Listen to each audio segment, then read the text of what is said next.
Okay, we got a lot to get through today, so let's just jump right into this 5-10 game at Bellagio, why don't we? Here, the low jack opens to $30, and I find it call with pocket fives in the cutoff. We're deep? Sure, why not?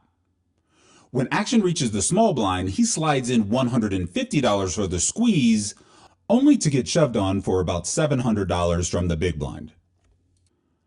Welp, that's a quick $30 loss. Fun epilogue to this hand is that I would have flopped a set and scooped both boards. Let's go play bot. I just did.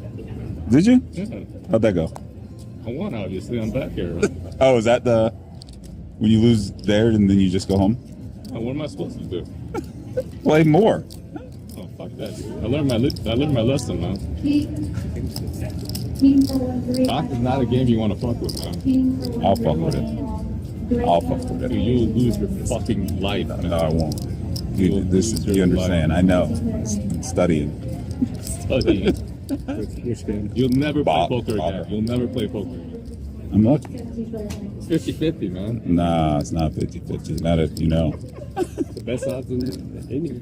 It is. It's not 50. And you get to choose. They let you choose. It's not 50-50 if you know what you're doing. You can't blame nobody, man. You know what you're doing. It's not 50-50. Best odds. I can make it 85-15 over in that bitch. The very beginning of this session went like very beginnings of sessions go, when you pick up a lot of small pocket pairs and have delusions of grandeur. Nowhere. Call $30 from the small blind. See a flop 3 ways. Miss everything and fold to a continuation bet. Fun times. Down another $30. Oh, look. I would have rivered another set. Come on. Hey, you want to go right now? Let's go. Fucking go right now. Let's go. Let's go. No, I'm being serious. You want to go? Let's go. I'll meet you over there. Fuck you, man. I got to read a book or something. Now, there's a blogger right there. There's a blogger. There's a blogger. There's a blogger. Okay, explain the rules to me real quick. Oh. Yeah, this is give me the Dude, man, give me listen, man.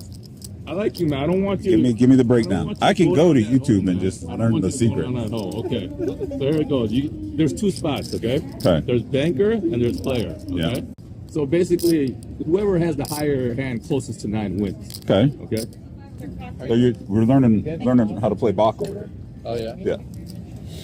Brad doesn't know about that. No. This is a Bach master here. Yeah. All right, so you get 4 cards, but Gather around, children. I have it on good authority that our hero possesses pocket queens in this hand. But first, we must listen to them blather about the rules to Baccarat. All right, so you get 4 cards, but you'll get 2 cards. Oh, 2 cards each. Okay, 2 cards now, each. Depending on what card you have, Yeah. okay, you draw.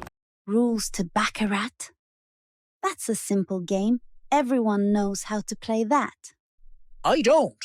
Me either. Nope from me. Are you serious? You see, young Ethan, maybe it's familiar to you because you're... Because I am... What? I mean... No, tell me. I know how to play Baccarat because I am... What? You are well-versed in games of chance. That's what I was going to say. Well-versed in games of chance. Yeah. But just back me up when I tell them don't ever play the game. Yeah. Right? You agree, right? Don't play it, man. Don't play it. You can't win if you play. Don't play it, man. A few orbits into the game now, and in this one, I open Jack-9 offsuit on the button to $30. A reasonable open with a reasonable hand from this position. Action reaches the big blind, and I catch the 3-bet. He makes it $150. A reasonable 3-bet size. What isn't reasonable is the number of times this player has found that 3-bet from the blinds. We have history, so there's some meta here. I'm going to nip this in the bud right now. I find the 4-bet, and a large one too. I make it $420 to go. If I think you're over 3-betting, then we're just going to fight. He folds.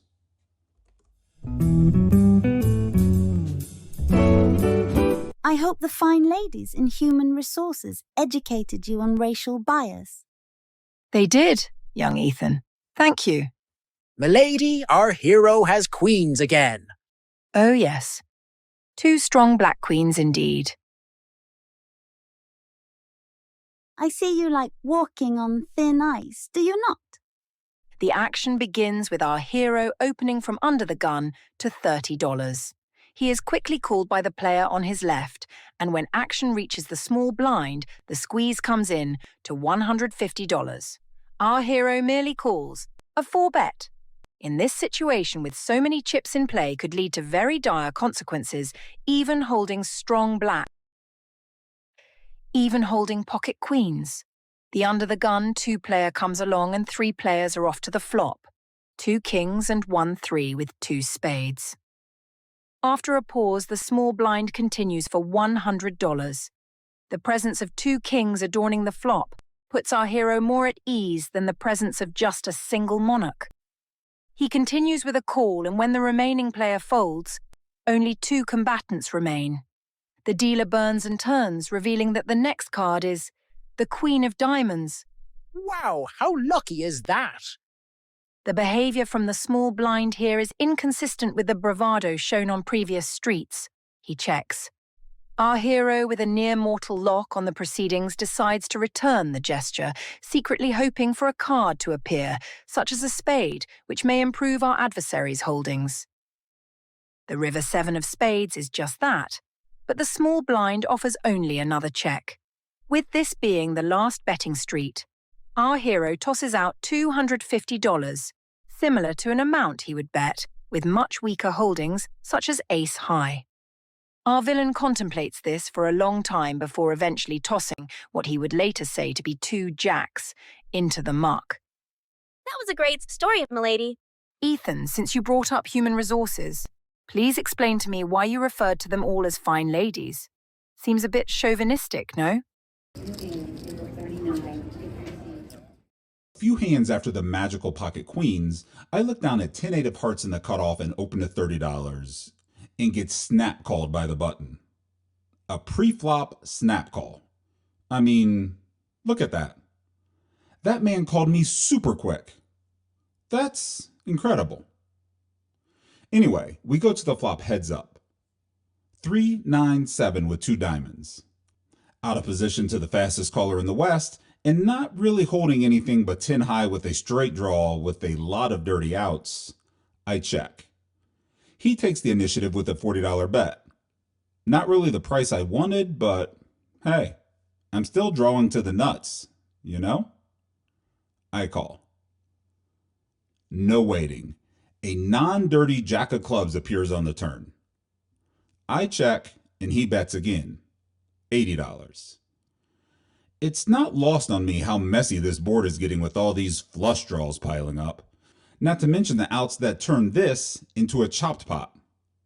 Let's charge him some more, just in case he's holding one of those draws. I check raise him to $260, and the call doesn't come so quickly this time. But it comes. The River King of Hearts is pretty clean. Yeah, I lose to Queen 10, but I can't sit here worried about the one combo of Queen 10 of Diamonds, that he would have had to bomb the flop with and then go runner to beat me. If he has that, he just wins. I bet enough to cover his stack, which is about $550, which at this point isn't even a pot-sized bet. Again, no quick call. In fact, no call at all. He tanks and then tosses his cards away.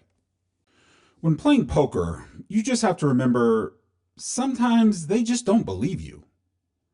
Case in point, the undergun 2-player limps. I ISO him to $40 with Jack 10 offsuit from the cutoff, and he calls. Ace 10-5 rainbow. He checks, and I could go either way with betting here. My hand probably isn't good enough for 3 streets of value though, so I check it back. 6 of hearts on the turn, and he checks again. Well, I'm highly likely to have the best hand, so I send another $40 into the middle. He calls. The river pairs the ace, and again he checks. I have the best hand here 99.999% of the time. But what can I get value from? That's the question. I'll tell you what. I can get value from a person that doesn't believe me. That's what. I send another $40 into the middle and get looked up by pocket sevens. It might not seem like a lot, but in essence, that extra 8 big blinds earned on turn and river here is more than most people that play this game full-time earn in an hour. It all matters. Sometimes, when you come to the Bellagio, as I am right now, you get seated immediately in a game before you even film any opening things, which is what I did. I'm in the game. Game's decent. So far, I've had queens twice in a couple hours. I've turned her straight with 10-8 of hearts, I believe. And I'm up like 600-700-ish. Mr. Brad Owen has joined the table, though, so I don't know. Maybe we'll get some fireworks. Stay tuned. Let's just fucking go. You got to learn first. I mean, you just learn while you're playing, man. That's the best. I'm learning here for free. That's the best way to learn, man. You can't make any mistakes. You can't make any mistakes. You just pick the thing and then what happens after. They deal them face down or face up? Face down. Why? People like to sweat it. So they deal both. Yeah. Say you bet player. Yeah. And they'll throw you the player cards. Yeah. And they'll keep the bank cards. Yeah. Then you can say, if you want, you can say, turn your cards up. You can see their hand first if you want, or you can sweat your own hand. You can do it however you want. Yeah, man, this guy's got a semi already, man. He can't hold it in. Or you can say, just look at one of their You cards. got a problem, sir. You have a problem. 5% commission. So What? if you bet $500 on Banker, you have to pay $25 commission. For what? Win. If you win, lose, you win. I'm Yeah. betting on them. I bet on me. You understand? Yeah. I bet on me. Just keep betting players. Why am I betting? Why am I betting on them? I don't even know them. I'm going to bet on my side. Bet on them. Who are they? If they put in the training, the hours, the study, they have the fucking app. No, they don't, man. We're gonna go play Baccarat now. Let's go. That's what I'm talking about. Bullshit. What are we doing even? What are we even doing in here? When you go, I'm going. I'm going to show my face. Are we going or no? Man, I played it before I played. You think I do double session of Baccarat? Good luck. Get a couple hands in. So you're not going to play? No, I swear. See you tomorrow. I swear on our friendship. Yeah, okay. All right. I have an air tag on you. I'm going to know if you win. Shortly after my baccarat professor leaves, we are joined by my friend Bruno. Definitely one of the tougher, aggressive regs in the 510 player pool, so part of me is happy that he's on my right. That happiness is short-lived though, because in pretty short order, Brad Owen picks up aces and scums the guy to my left holding pocket kings, which allows Bruno to quickly move to the 8 seat. Thanks, Brad. It's about 4 p.m. now, and not much has really happened for me in the last hour or so. But here I look down at pocket 5s on the button. Pocket 5s, pocket 6s, pocket 5s, pocket 6s. I seem to get these hands a lot today. The cutoff opens to $30 and I call. The big blind gets in there as well. 5, 4, 8 rainbow. Well, would you look at that? The big blind checks in the original opener. The cutoff checks too. There's really no reason for me not to bet this flop. Board texture is perfect for a caller's range, and to be honest with you, I don't know why I didn't just bet here and take it from there. Dumb. I miss some value here. It checks through. The turn jack of clubs shuts the door on any villain flush draw opportunities, and the big blind checks again. The cutoff, however, wakes back up with a $30 bet. Me not wanting to lose the big blind, I just call. The big blind, in fact, does come along. The river 10 of spades falls, and I'm not really worried about that card in the least. The big blind checks again, and the cutoff continues betting, $100. It's here that I decide to raise. I make it $300. The big blind tanks, and I don't really know what he's tanking about, but after a while, he folds.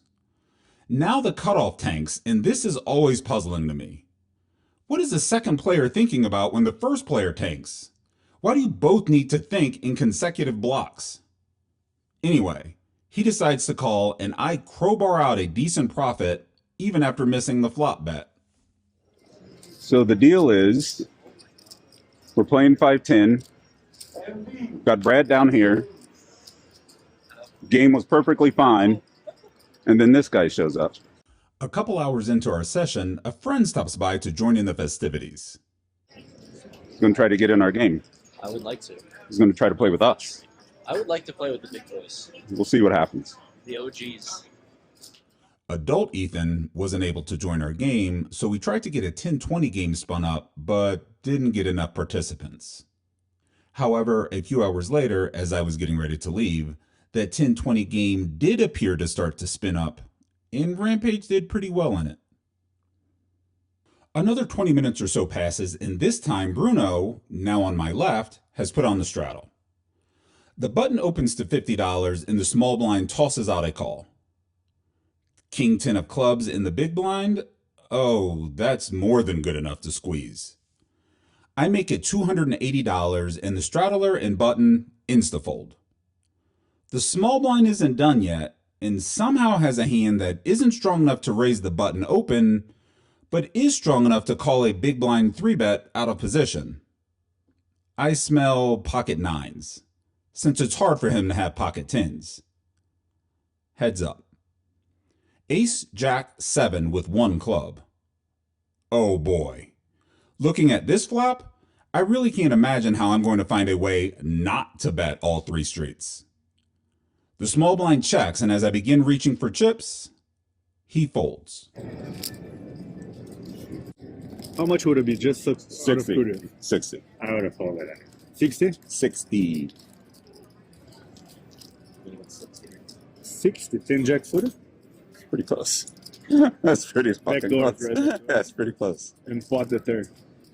In this next one, I'm the straddle, so I have $20 invested in this hand before it even begins. And that beginning is the low jack limping into this pot. Surprisingly, no one raises and action folds around to me in my 6-7 suited. I check my option. As far as flops go, Jack 8-5 with the spade isn't a bad one for my exact hand. I check and he pots it, $60. Wow. He limps and then pots this flop? He must really like his hand. Was he trying to do the whole I'm going to limp with aces or kings thing so I can re-raise pre-flop? God, I hope so. I have a straight draw and the backdoor spades. That's enough. Call. The turn 9 of spades falls, completing my straight, and the backdoor flush is backdooring. I check again and he continues for $80, leaving himself with about $400 behind. I could call the $80 and hope another spade or straightening card doesn't fall to scare him off his hand, or I could check raise him here and just get it in. I choose the latter, check raising enough to put the rest of his chips in the middle. This he wasn't expecting, and goes into a long tank and...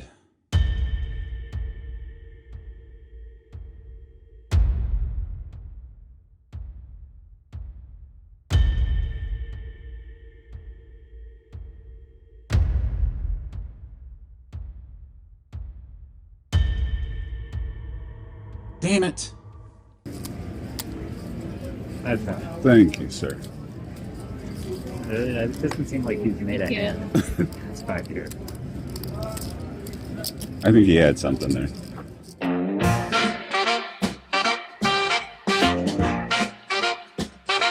You give him that hot tongue, spit on that thing. You give him that good old hot tongue, spit on that thing. Oh, you gotta give him that good old hot tongue, spit on that thing. You get me? You give him that hot tongue, spit on that thing. You gotta show him what you got, singing that hot tongue song all night long. Spitting on that thing, ain't nothing wrong. Get in the groove, dance to the beat. Hot tongue is the sound of the street. He's got the rhythm and the moves. When you give him that hot top, he grooves. Spitting on that thing, feeling so right. Hot tour is the sound of the night. That hot tongue, gotta give it all. Sixes again? This is seriously like the billionth time I've had this hand in the 4 hours I've been here. How is it possible to get the same hand over and over like this? Unbeknownst to me, someone else at the table was getting the same hand over and over too. Is looking down at pocket aces for a third time this session after putting me through the gun. But I digress. Back to my sixes. I make a pretty easy open to $30 from the low jack and only get a single caller, Brad Owen, on the button. He covers his hand on his vlog too. I'll put a link in the description if you want to see how it played out from his perspective. We head to the flop, heads up.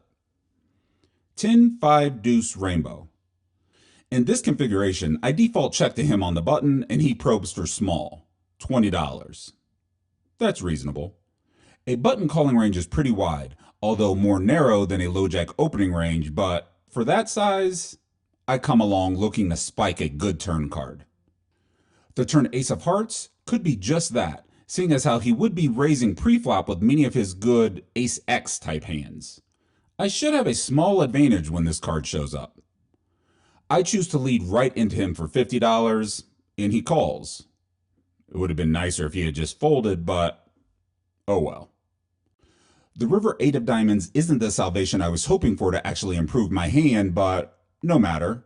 I'm selling the story that I have an ace. I lead again, this time for $120, and honestly, I should have either gone much, much bigger or much smaller. I don't like this middling size that I chose.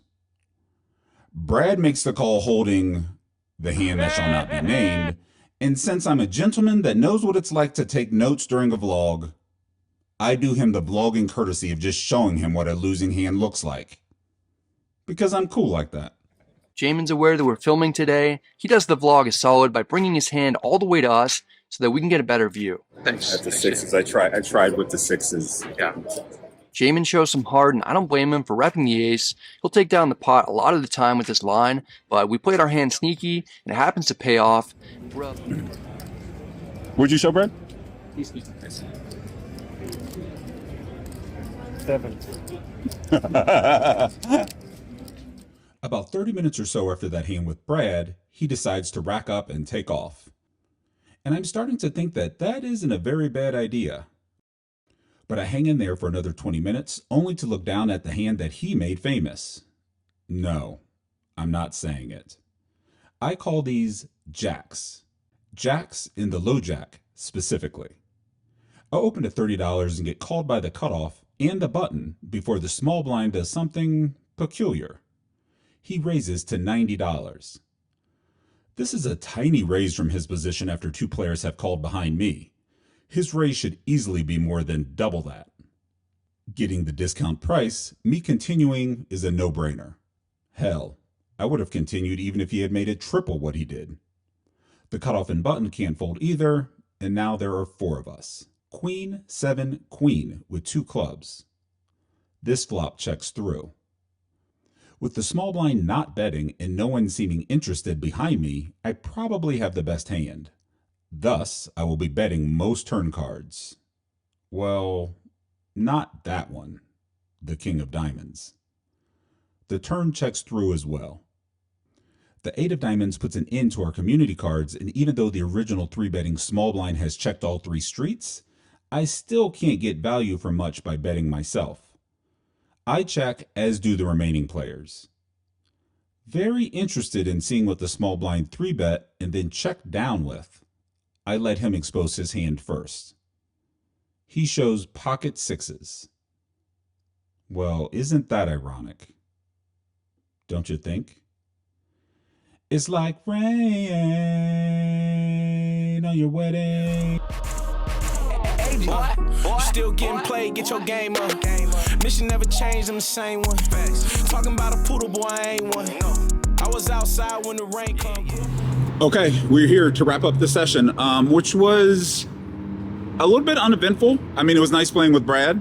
It was cool seeing Rampage again. I hadn't seen that kid in a while.